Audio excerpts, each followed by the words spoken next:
It's an honor to talk to everyone today, but you know the really big honor for all of us are those folks that we get to serve day in and day out. It's been my great pleasure for 35 years to serve the greatest generation and beyond. Those folks that bled on the beaches in Normandy and Iwo Jima, froze at the Chosin Reservoir, battled in the jungles of Vietnam, got squirted with the water hoses as they were trying to do freedom marches and trying to get better things. This generation that sacrificed so much so we could have, they worked in the factories, all they wanted is for their kids to have a little bit better than they do. They're not BBAD. It's not what does BBAD need. It's that person that's there. And no one got up this morning and said, boy, wouldn't it be great to go live in a nursing home. So how do we provide for them the home that they deserve? We do that by managing differently. At my company, American Healthcare, our mission statement is our family exists to care for yours. It's a culture we live. It's a culture that we walk every single day. Now to do that, your family has to come first. We all have to do that. My son today is a successful IT professional working just outside of Raleigh, but his mom and I, his mom's sitting right there, were at a hospital one night after a drug overdose, and we did not think he was going to live. And you know what?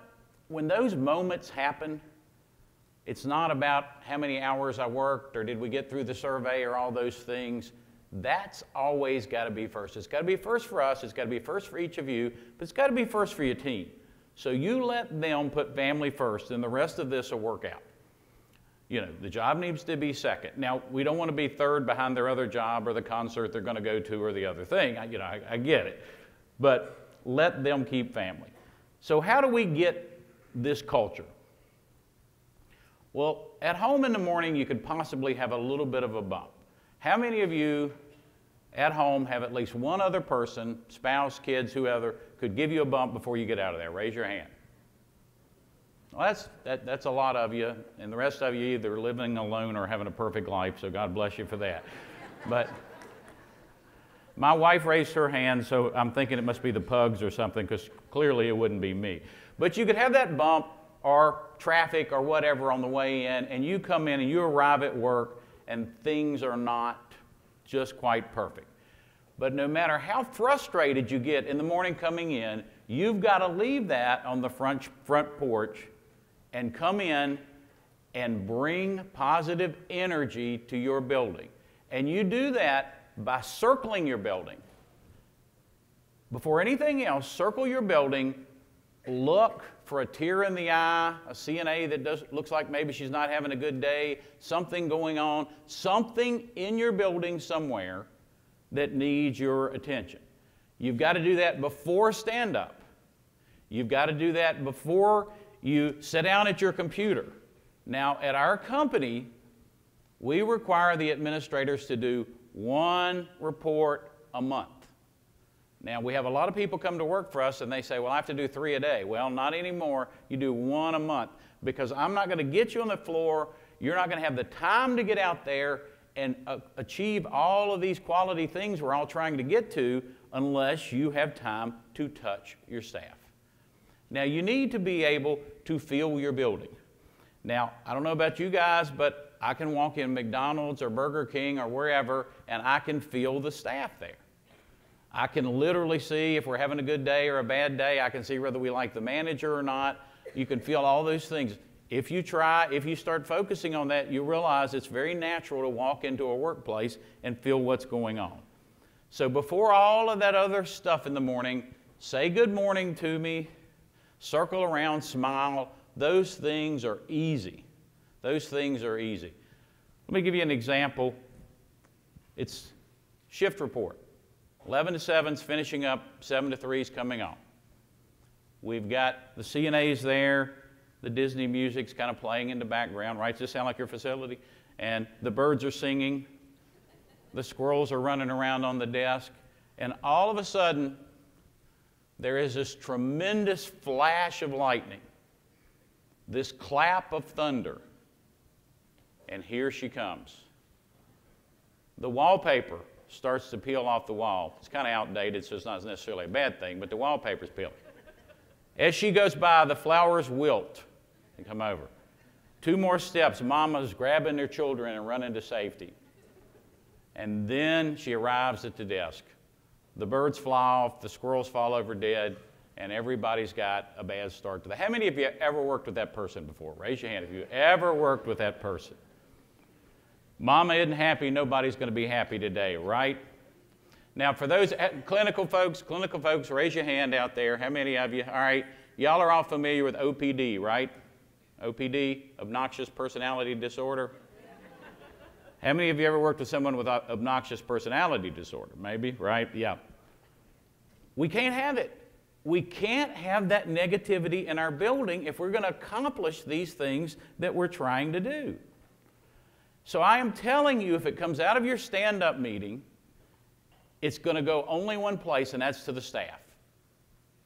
And if it goes to your staff, it's only going to go one place, and that's down the hall, into our rooms, into our residence, and that is abuse. That is abuse. Negativity that you bring in your door, you bring into your stand-up meeting, is only going to go down and go to your residence. Those folks that sacrificed and did all of those things, and now this is their home. Now, I'll give you a couple of really simple rules to help with this, because I'm a simple person, so it's really easy. Care, C-A-R-E. Well, let's start with the C. The C is communication. Now, we all know for many years, body language is about 55%. The rate and pitch and tone of the way I'm saying things, 38%. And the words are only about 7%. So in order to really communicate, in order to really inspire and move your team, you've got to get out there with them face to face. You're using the phone, you're losing the 55%. If we're going to email and memos, we're down to the 7%. And Lord knows by the time you send a text, we've got about half of the words. So we've got to go out there and touch those folks face to face. Now, a couple of other things that are important to our company. A lot of organizations now are requiring their new administrators to have a master's degree. We require our new administrators to have a CNA. We want them to be certified nursing assistants so they can jump out there, they can touch, they can feel comfortable with what the backbone of what we're trying to get done is. We don't do ties. You can tell today, no ties. If I'm in a building, I might be the chief operating officer, but I'm just as likely as not to push a trash barrel, jump into a shower room if something needs to go on. We've got to all be willing to help. If you don't want them talking about you behind your back, show them your front. Get off the carpet and get out there where they are. You know, everybody's got that open door policy. You know, I did the Quality Award, Silver Quality Award program for about 13 years, and we used to kind of giggle when we'd see open door policy because that's where people go up to get fired. We don't want to go up there. You know, we want to be out here where we want you to come out here and talk to us where we are. That's the way that you get those things to happen. You're all familiar with the jukebox. You may have accidentally been to a bar one time, or maybe Uncle Leo got drunk and you went in there to get him or whatever. I'm sure you weren't there for any other reason. But you know, you press a letter, you press a number, and a song plays. If you hang out at the bar long enough, that letter, that number, you get to where you know what it's going to play. And relationships are like that. You know, at home you could have a, honey, do you know where my keys are? Well, they're probably where you left them. Well, it's such a mess, it's hard to find things. Well, if 2 people cleaned up, it sure wouldn't be a mess. You know, those are the kind of things that'll get you a bump in the morning if you're not careful. But you know what? When you're married to somebody, you know what those buttons are going to play. You know when you press that button what's on. I had a nurse that swore this part of the story helped her save her marriage one time. Now, I can't help you with that. But the point is, when you're going up and down those halls, you know your team. You know when you press that button what reaction you're going to get. And that is so critical. In orientation, what are you for? What are you for? Don't spend so much time telling me what the rules are and what we're against around here. Tell me what you're for. Tell me about these goals, these exciting things that we've seen today, what we're trying to accomplish. Make that part of your orientation. And finally, in deference to the previous speaker, really good point, When you leave those things on the porch, which we're asking you to do, you need to have friends inside the building, people that'll help you, people that you can talk to. All I'm saying, I'm not saying you can't get help in the building, just don't take it down the hall to the residents. All right, C in care, communication. A is appreciation. Thank me 100 days in a row for making the bed. Thank me 100 days in a row for taking care of the residents. And then the day it doesn't go so well, I'm willing to listen to you about that. If you have one of those managers, the guy who says, we thank them every 2 weeks when we give them a paycheck, send him to work for the competition. I promise you, you'll be better off with him working for somebody else. You don't want him at your place. Appreciate the diverse talents we all have. 35 years in this business, they won't let me near anything clinical. I just learned a week ago that humans don't have gizzards. I thought for sure we had one. But, so they don't let me do clinical stuff. And if you're going to appreciate folks, give them what they want. Give them what they want. Don't give a chocolate cake to a diabetic. Actually, that's a bad example. I'm a diabetic and I love chocolate cake, so that's probably not. But don't give a steak dinner to a vegetarian. Maybe that's a better. Those are the things. Just take time to appreciate me. The R in care is respect. We are all in a lateral position on the planet Earth. Every one of us. All 2,000 folks at our company, and we call them team members. I don't like employees. We call them team members. They have cards just like mine. Just like mine. If you work part-time 1 day a week in dietary, you have a full set of cards just like mine. That's respect. That's treating everybody the same way. And if you get a new promotion, a new certification, or you get something else, we put it on your card, we tear them up, we give you a whole new box of them. That's respect. It's really, really easy to do, and it makes people feel part of the team. Managing differently. Managing differently. We do not believe in firing administrators for running a building in the red. We do not believe in firing DONs for a bad survey, which, by the way, isn't really hard to get these days now with these new regs. We don't believe in firing marketing folks because they can't get the census up. The CEO should fire me if I can't come down and give them solutions to me. But you know what we'll fire you for in a heartbeat? Treating your people bad. Bringing negativity into your building. Because that, in the end, is going to guarantee you're not going to accomplish any of those other things we're trying to accomplish here. We do not have a corporate office. We have a resource center. When we leave the buildings, we get a whole lot of, when are you coming again? We're doing this activity. You and Terry, that's my wife, you haven't been to this thing in a couple of years. We really want you to come. Now, if in your organization people are watching with binoculars to see when you leave the parking lot, then trust me, your home office team isn't doing what you really are trying to do. They are actually glad for us to come. And I think that is really, really, respect is gained. It's not awarded. And the final thing, or final couple items in respect, believe in your team. Don't jump to negative conclusions about them. Don't stick in a position because we're going to see if this works. We'll just lay them off if it doesn't work. And be aware. You're trying to build loyalty, something that's really hard these days. So think about each decision as you make it. It's all part of respect.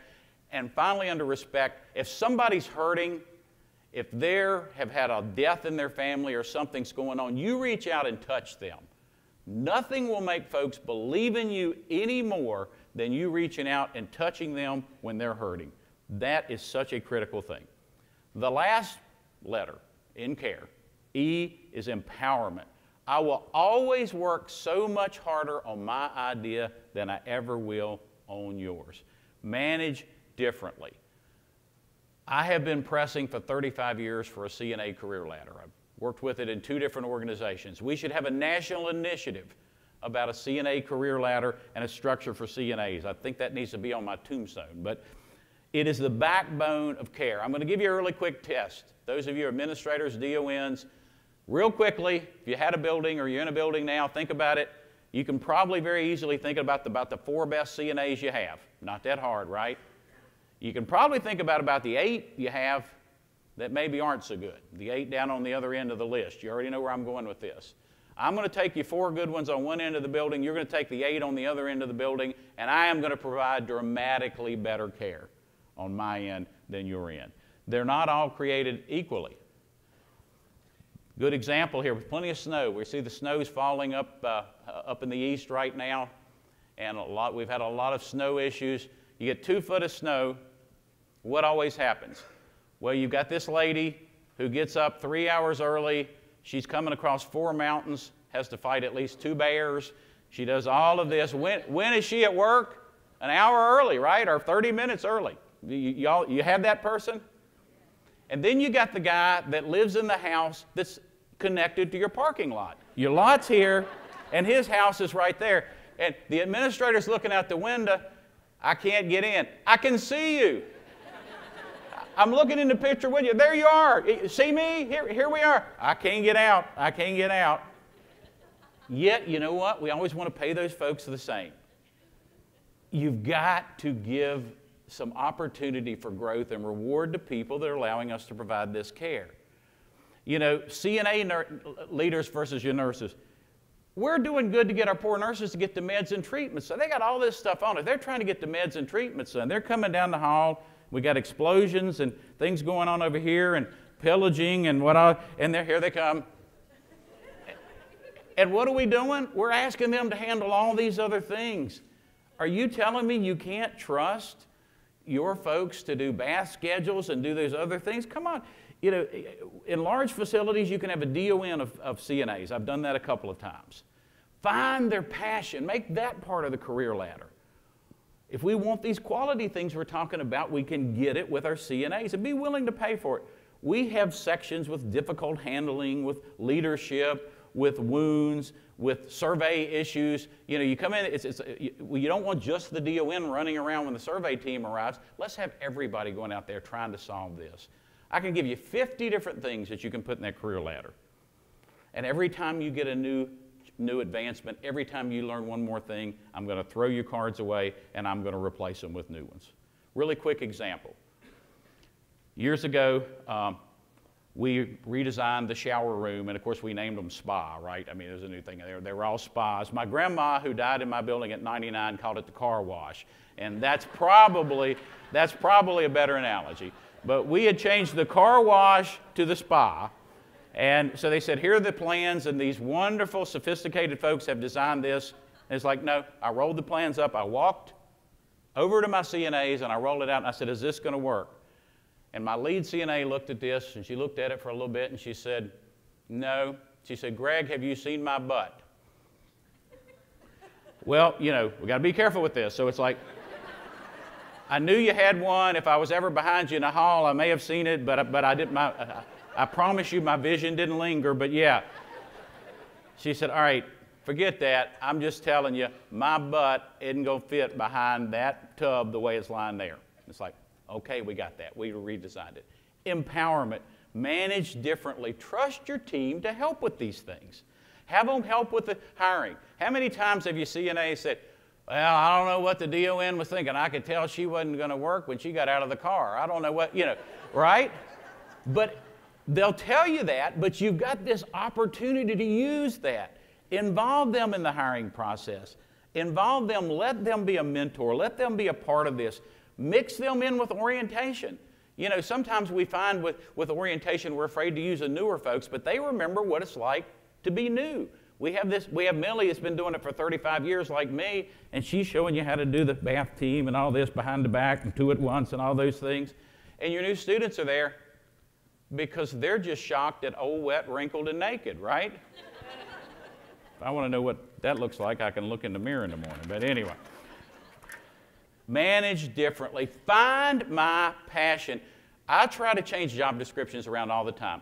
Put more of what people love in there. Avoid what they hate. Don't be afraid to tinker with job descriptions. Get out of the box. I'm going to step off the red here. Don't be afraid to get out of that box when you're working with job descriptions and do some different things. If your dietary manager loves to schedule, the environmental services director's terrible at scheduling, You know, it'll actually work to let one department do all the scheduling for a couple. There's all kinds of things like that you can do if you step out of the box.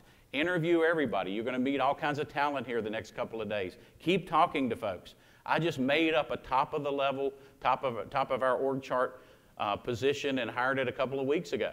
I got an amazing person in front of me, and I thought they'd be a good something. I'm not sure what, but they're going to be a good something. You find talent, find people that believe in the culture I'm preaching to you today, and use it.